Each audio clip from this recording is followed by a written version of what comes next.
right, guys, welcome back to another episode of Designing the Best You.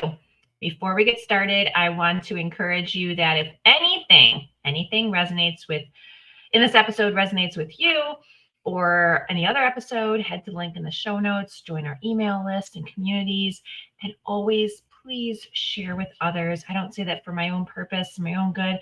I say that for others because we are designed for community. And sometimes someone just needs to hear something from a different person in a different way, and it could change their lives. So let's dive in. Today, we're going to be talking about why you're wired, tired, and stressed. Yes, stress again. I am so big on this because you know what? You can throw all the freaking supplements, medications, diets, whatever it is, healthy foods at a person. And you know what? Here's the deal is they are most likely, if they don't have it, let me back up. If they have not addressed their stress, their nervous system, nothing will help. And I mean nothing. You're like, yay, what a great topic for that. I'm so tired hearing about stress. I don't care. But if you care about energy levels, you care about you're constantly stuck in this like hamster wheel of, symptoms and whatnot. I mean, this episode's for you. All right. So this topic is near and dear to me. Why? Because if you listen to my story, either earlier on this podcast, the first 3 episodes, or on other episodes I've been on, you're going to hear me talk about how I was diagnosed in 2007 with Addison's disease. And then came to find out it never was Addison's disease, but it was actually HPA axis dysfunction. And you're like, yeah, what is that, Vanessa? A bunch of fancy terms. But it was all a result of complex trauma. And we'll go into that. You're like, I don't have trauma. Yeah. Okay, whatever. But let me first explain Addison's disease, what it is, or adrenal insufficiency. You've probably heard of there's primary and there's secondary. Okay, but adrenal insufficiency, excuse me. So many of us have been going through these like weeks of coughs, anyways.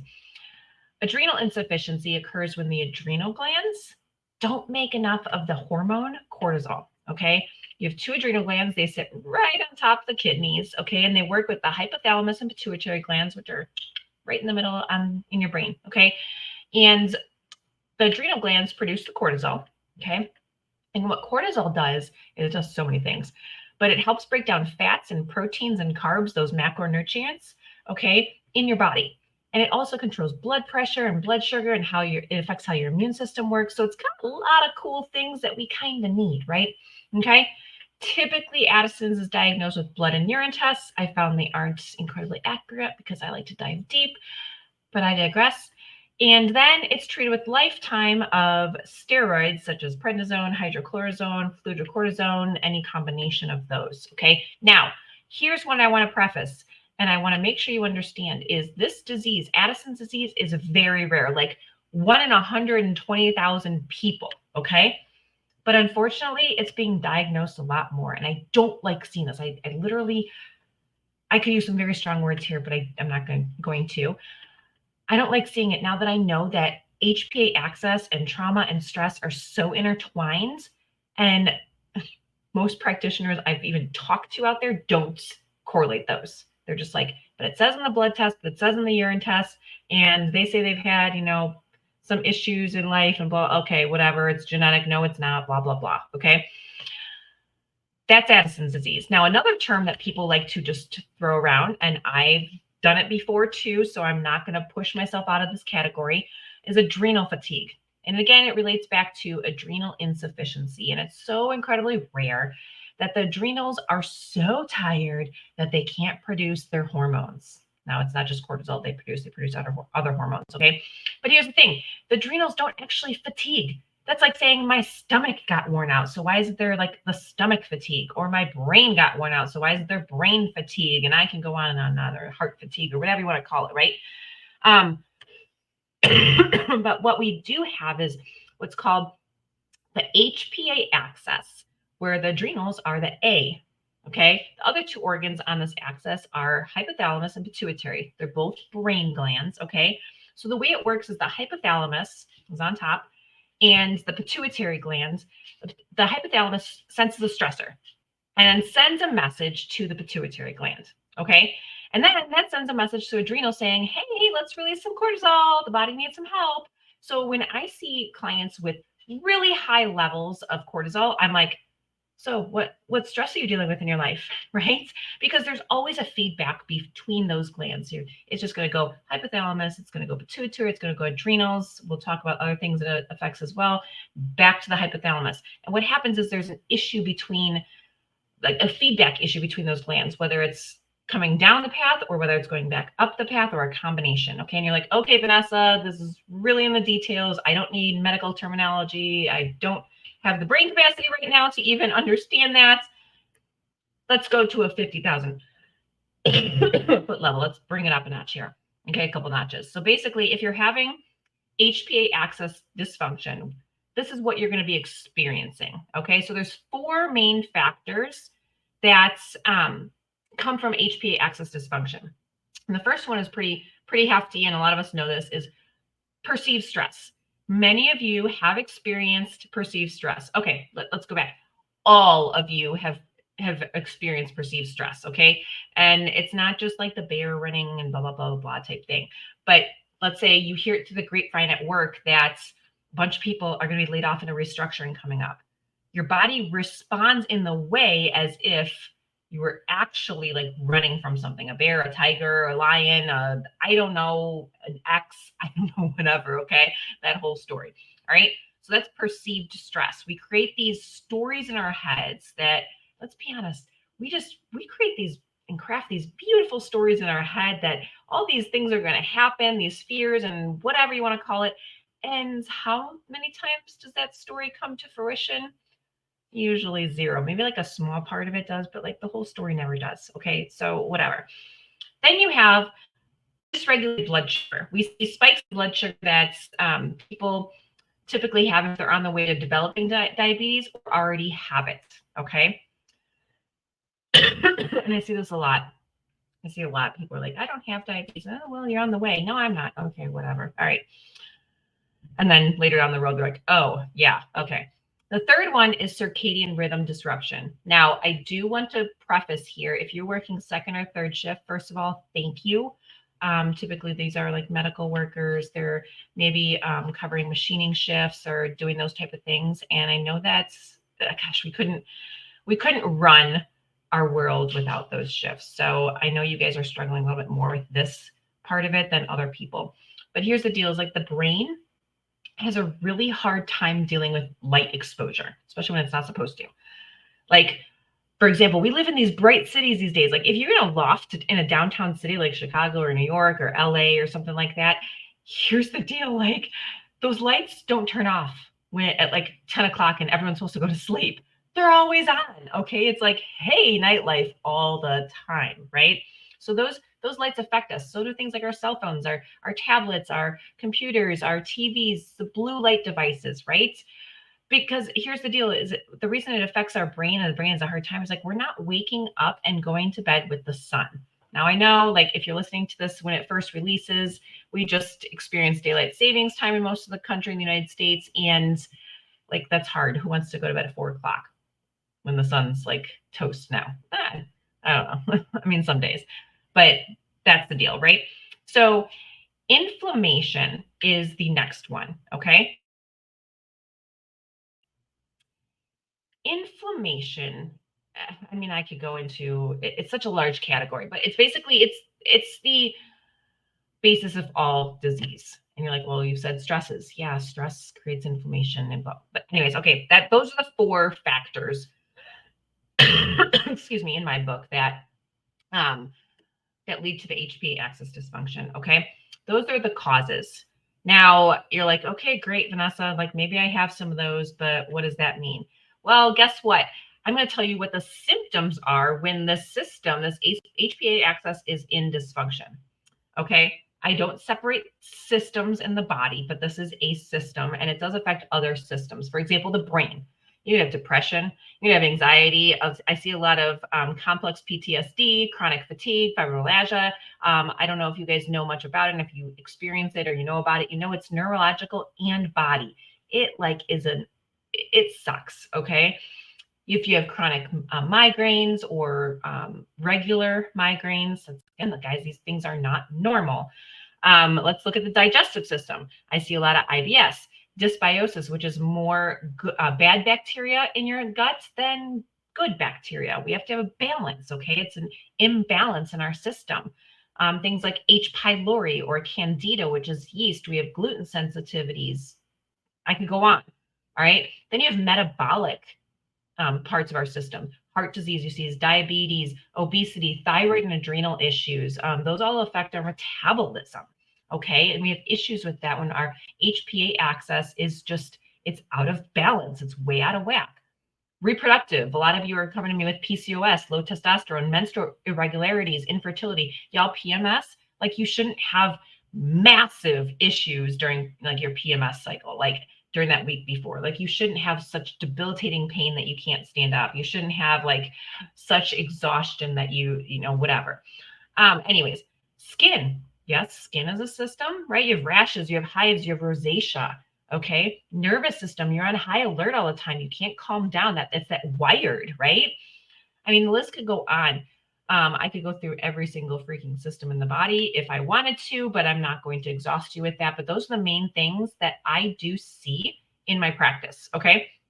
And as well as my colleagues, I talk to them too, and I'm like, oh my gosh. So fixing this HPA axis dysfunction is critical because as you can see from all those systems I just listed and the symptoms that are associated, like it touches everything. It's like, right, women, when we think everything, like spaghetti, everything touches everything. It's like one issue and it's like, whoa, it's intertwined with everything. Okay. But now I want to talk about when that HPA axis or system is always on, meaning the tiger is real, like in everything in your life. Like you have relationship worry. The boss is mad at me every day. Your finances are tight and you're just, oh my gosh, you're never going to get out of it. And basically like it feels like to other people a pity party, but it's not. Like it's just your HPA axis is like on all the time and it's real to you. It's that perceived stress. So typically, excuse me, when we have stressors, it's like a heartbeat. And I heard this a few months ago, and I thought it was a really great analogy. And forgive me because I don't remember where I heard it or read it. And if I remember it, I'll put it in the show notes. But when we have stressors, it's like a heartbeat. We go up into stress and then back down into, you know, our recovery. But if it's level, right? It's just a straight line, and whether it's in the top, whether it's in the middle or bottom, what happens? We're dead to life, right? Like a heartbeat, right? Whenever all those doctor shows, beep, it's done. And when you have those constant peaks, like you barely come down, you're like always in the up part, like you're not at normal, like, oh my gosh, I'm way up here. Your body just keeps producing cortisol. Or what happens if that high level becomes so chronic, it's just like, shoom. It's just the adrenals thing. I laugh because I'm like, literally the adrenals are like, okay, hypothalamus and pituitary gland, you just crying wolf. You're just like, you're sensing all this stress. Like it's just not really happening. So I don't need to produce anything. So there's chronic under producing. And that's where people are like, oh, they have Addison's disease or they have secondary adrenal insufficiency. Oh my gosh, their adrenals are worn out. Oh, no. Okay. So what I want to do is I want to basically tell you what that looks like as a client in my practice because I'm seeing so much of it. And I want you to think about like, is this me? Like, can this be me really? So typically it's a middle-aged person, right? I rarely see this in, 20-year-olds or teenagers or people who are like well into their 60s or 70s. It's middle age. It's the 30s, the 40s, the 50s. Okay. And what it looks like is they're anxious. Okay, they can't sit still. They're like, oh my gosh, a ball is gonna drop. They're walking on eggshells. They have chronic fatigue. They have gut disorders. They have a lot of the women, they have hair loss. Like they're brushing their hair and they're like, Vanessa, like chunks are coming out. They're like eating very healthy, but their blood sugar is imbalanced. They're working out. They're typically doing some of like the high interval training, CrossFit, they're weightlifting, they're running. They work in a senior level or an executive level at a company. They typically have at least 2 kids, like 2, 3, 4 kids. And they're struggling with one or more of their relationships, whether it's with their spouse, whether it's with a close family member, a parent, a child, a sibling, and they're eating that like perfect, like organic autoimmune paleo diet type thing, and they're still having all these issues. Raise your hand if that sounds like you. Um, I know that was me. I know that's a lot of people I deal with. It really is. But what typically happens is these people have a chronically elevated cortisol, and then we watch it drop to a chronically low, and it goes into what we call like the exhaustive phase. It's not your adrenals are exhausted. It's not what it's your an exhaustive phase. And I end up creating a protocol that's designed specifically for them. And it works to help reverse a lot of this situation. And it involves people are like, oh, you should say like it can involve it. No, it does involve many layers. It's peeling back the onions. Like we get to a point where like, oh, that onion's good. Okay. Nope. We got to keep going.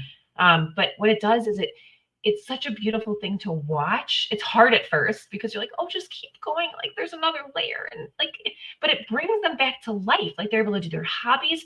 I watch them like level up in their career. It's like, whoa, like you got your mojo back. Like this is great. But in order to do that, okay, after taking a very intensive, really in-depth health history, life history, okay, a lot of doctors like, here, fill out this paper on your health history. Well, what about like your relationships? What about like other things that have happened in your life? What about events that have happened? Those type of things. I do that too.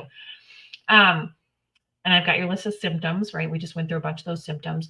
But I look at 3 specific tests that tell me so much about the person's energy levels and why. I don't like doing this massive battery. I don't like just doing one and be like, oh, well, this marker on here is off. So we're going to give you a supplement or a medication, or if it's all in your head. And then now we're going to do a test where we're checking me in 6 months. No, I do 3 tests. We're getting them done at once. Okay, because the first one is a hair tissue test. And all of these, by the way, are done in the comfort of your own home. Why? I'm sorry, we're all busy. Like, I don't have time to take time off work. I don't have time to whatever, all the things, go schedule some appointment. Hopefully it runs, like works in my schedule at work or lunch break or whatever it is, or day off, blah, blah, blah, right? Or before work and rush everything in the morning. No, I want people to do it in the comfort of their own home, okay? Reduces the stress too. A lot of people don't like needles and that type of stuff, right? But the first one's a hair tissue test, and it tells us about how the body is storing or excreting materials, too many of them, that your body might need for the adrenals, thyroid, digestion, brain. And here's the cool thing. What I love about this test too, I'm on many things. First of all, it's cheap. It's very effective, but it tells me whether the person is experiencing trauma and to what level, like what intensity that person is, like how stressed are they, like what traumatic events could they have been doing, okay, or could have been experiencing. Then we run a stool test. Yes, the famous poop test. No one likes it, but we all do it, okay? And it tells us about all that dysbiosis in the gut, tells us about food intolerances, like tells us about viruses, parasites, chronic things like Epstein-Barr, all those type of things. Then the third one I run on every client is a complete urine hormone panel. Now this is, everyone's like, well, I already had blood work done from my hormones and stuff like that. Great. Okay, that still tells us something. But what's different from a blood hormone panel is this urine hormone panel, in the sense is that it helps identify symptoms of hormonal imbalances by providing this complete picture of a patient's hormone levels that can't be seen in a blood or saliva test, because it literally takes urine throughout the day. Okay. And don't worry, it's within like working hours, like with like out of the bounds of work hours and things like that too. So it shows us over a 24-hour period. Okay. It's so cool to see. And then if we see any issues that are directly affecting things like the thyroid from that, then I go into like specific thyroid blood test, which has actually been pretty common lately. And then you have to go to a facility and get it drawn. It's very quick, whatever. Okay. So you're like, wait, Vanessa, you just brought thyroid into this. I'm like, yeah, I did. And the reason I did is because you're like, Vanessa, wired, tired, stress, adrenals, right? Adrenal fatigue, Addison's. Okay. I wish this axis was called the HPAT axis. Well, I mean, G too for like gonads, but like the HPA we just talked about, then thyroid and gonad, which is sex hormone axis, because technically the hypothalamus and pituitary talk to all three glands. It's a lot of cross talk and blah, blah, blah. And I joke actually because the thyroid, okay, any of you who have 3 kids know the middle child is typically more sensitive, okay? And anything in their environment just throws them off, right?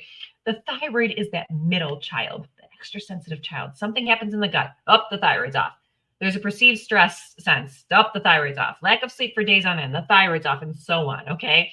So we want to be really, really careful in handling the thyroid, okay? And so many of you come to me with thyroid issues, whether you have overactive ones or underactive ones, which is great. And I appreciate it. But you want answers like, you're like, I have Hashimoto's. Like, what do I have to do for my Hashimoto's? Okay. I mean, I have Hashimoto's and I have overt hypothyroidism. But what I want to do is I want to take you down this HPA axis route, because what it does is it gives us a framework to see the bigger picture, the full picture. And why? Because here's the deal. We want to see what and how the thyroid is being influenced because it's so sensitive. Okay. And I'm going to talk mostly about hypothyroidism, because here's the deal is 90% of these cases that I deal with and other practitioners deal with really are Hashimoto's and stress. Hashimoto's and stress on the adrenals actually worsens this autoimmune condition. And I bet you never thought of it. You're like, no one's ever talked to me about like the adrenals with Hashimoto's. Yeah. Or here's something for everyone in the autoimmune community who's heard this. Adrenal stress actually causes your flare-ups. Okay. Now we talk a lot about trauma here, and trauma is a stressor. Okay. And I want you to think about what typically the mental world, professional world talks about are adverse childhood events. We've all had them. Okay. But when you've had a lot of them or you've chronically dealt with them, it really has a serious effect on this axis. For example, you've been emotionally abused or neglected. You were bullied a lot. There's a lot of passive aggressiveness in your home. There's a lot of yelling in your home, like the lack of peace, lack of safety. You were mistreated. Maybe you were physically or sexually abused. And guys, if you've experienced any of this stuff, my heart goes out to you, because it sucks. There's no other way to put it. It sucks. And a lot of times we stuff it. So my heart goes out to you. Maybe a loss of a loved one, maybe a parent, a sibling, a grandparent early in your life, or maybe even at a moment, like I was thinking about this the other day, like you felt super afraid during a situation. Like my family was vacationing in Florida one year and we were young. I can't remember exactly what age, but we almost got sucked under by a tide. I mean, we did. And you're like, you come up from underwater and you're like, whoa, what just happened here? Like, what just happened? Like, I'm breathing. Yes. Okay. But like, whoa, that was scary. None of us went back in the water at the end of that, by the way, that day.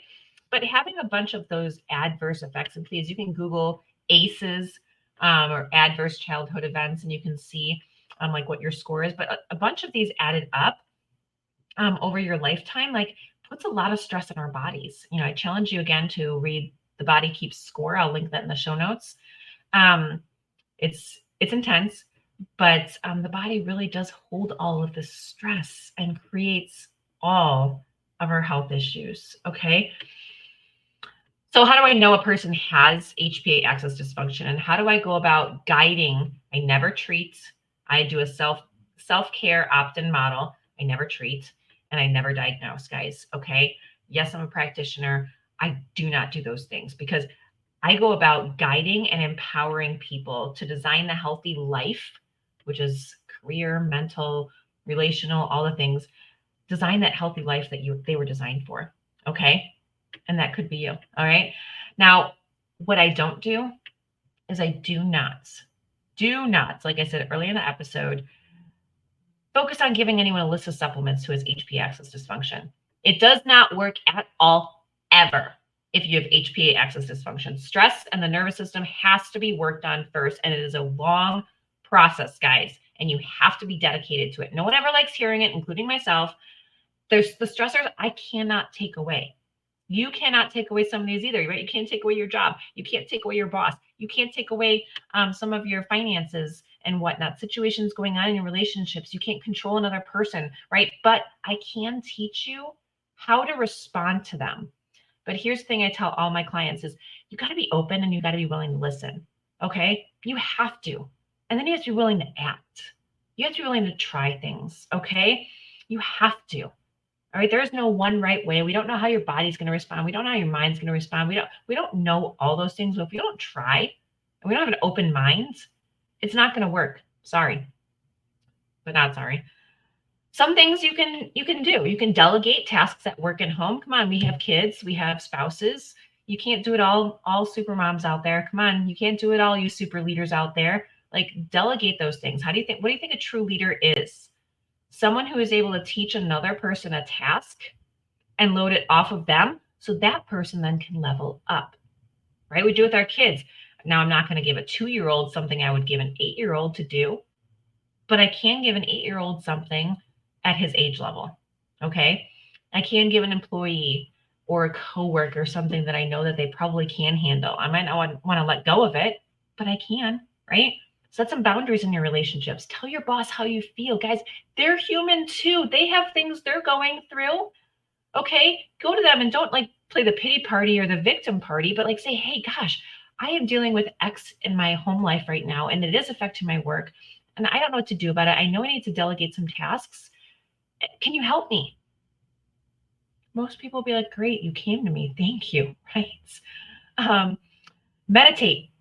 Do some somatic exercises. The Workout Witch has a great program and it's very cost effective. 30 days. I mean, I went through it a few times and it's just amazing. It's just amazing. I'll put the link in there. Take a walk outside a couple times a day, guys. Like, take a little nap in your car. I used to do that all the time in corporate. Like, go set a timer, take a nap. Okay. Journal.